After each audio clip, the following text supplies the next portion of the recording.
Hey YouTube, it's TCG Tacos. I've got for you today a Final Fantasy VIII deck tech. I've been wanting to play like an actual FF8 deck for a while, and with this set they gave us a lot of new cards to make it very cohesive. So this is my take on the deck. If you take a look at it, if there's some suggestions that you'd like to make or your thoughts on the deck, just feel free to leave it in the comments below. We're running 3 Fujins, so when it comes into play, you mill the top 2.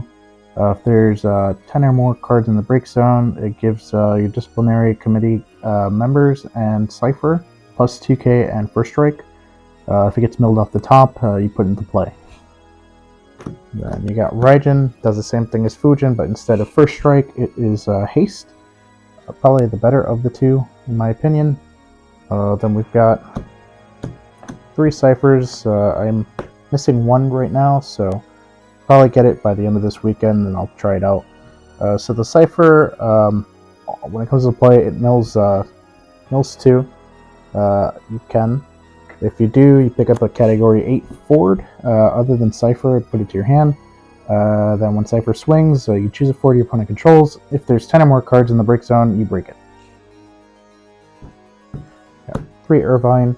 When it comes into play, you can choose up to 2 cards in your opponent's break zone and remove from play. If they're both characters, you can give Irvine plus 2 haste and first strike. Then it also has an S skill, armor shot. You choose 1 forward or monster 5 or less and you break it, only costing you 1 lightning and a copy of itself. 3 Quistis. I do feel that this deck is, I would say this is kind of aggro.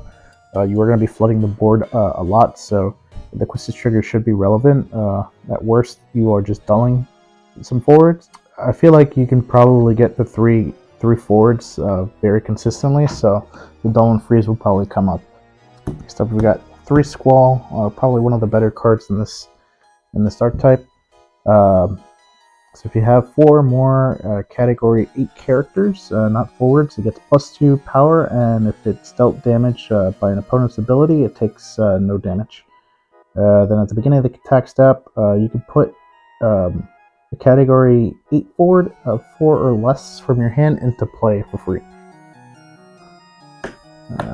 Speaking of free, we've got Renoa. Feel like you'll get to the at least 4 characters rather quickly, so she'll probably end up being free, since she does reduce by 1 for each 8 character that you control. When she does come into play, you pick up a category 8 character from your break zone and add it to hand, and then at damage 5, whenever she swings, she does all your opponent's characters. One of the newer cards, Adea, when she comes into play, she searches out for a category 8 forward. Then you can mill the top 2 of your deck. If you do, you choose a forward. You reduce the power by 4k. If there's 10 cards or more in the break zone, it does a reduction of 8 instead. Do keep in mind that you can only do this during your turn, and it's only a once per turn effect. Next up, we've got 3 Ultimecias, another card that I do need to complete the set of by this weekend. So while she's on board, your opponent can't remove cards from your break zone, and when there's 15 or more cards in your break zone, if she comes into play, you can choose a forward your opponent controls and take it. For yourself, does not return at the end of turn. Then she has an S ability, choose 1 forward. It loses 10k power until the end of the turn. And for the last of the forwards that are category 8, we have Griever. So when this breaks, you can either get an Ultimecia or an Adea. There's also another, probably show it off right now, but we are running the backup Adeas as well. So you can probably get one of these from the deck and put it into play. And then if it lives long enough, you can tap it to break a dull forward, or you can choose to discard a card from your opponent's hand. So a pretty good card. We know this card was running rampant last Opus, so it seems perfect with the other FF8 cards. And then for the non-FF8 cards, I'm running 2 sets of forwards that are non-FF8. We're playing 3 Don Corneo. That basically gets the Ultimisia online really quickly. It's got 3 different effects. You can tap it to mill the top 2, dull a forward. Tap it, mill the top 7, break a dull forward.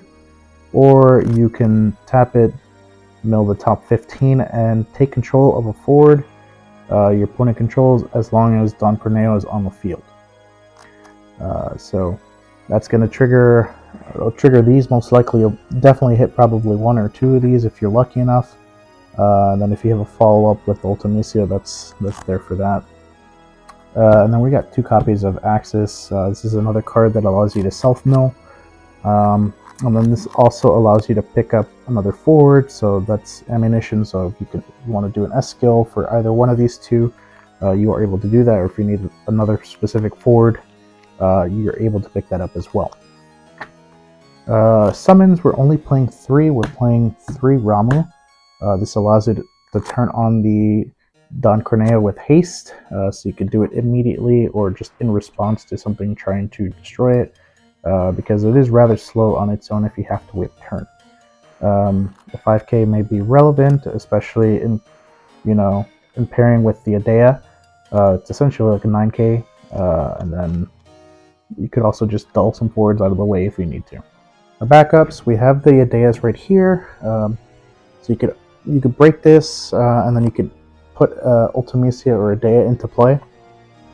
I know that it clashes with this, but you're really probably not keeping this on board, really just using it for the effect, and it's just another 8 backup for the early game. Afterwards you could break it and then put this into play afterwards. I've got the 3 S-Star soldiers, another 8 backup.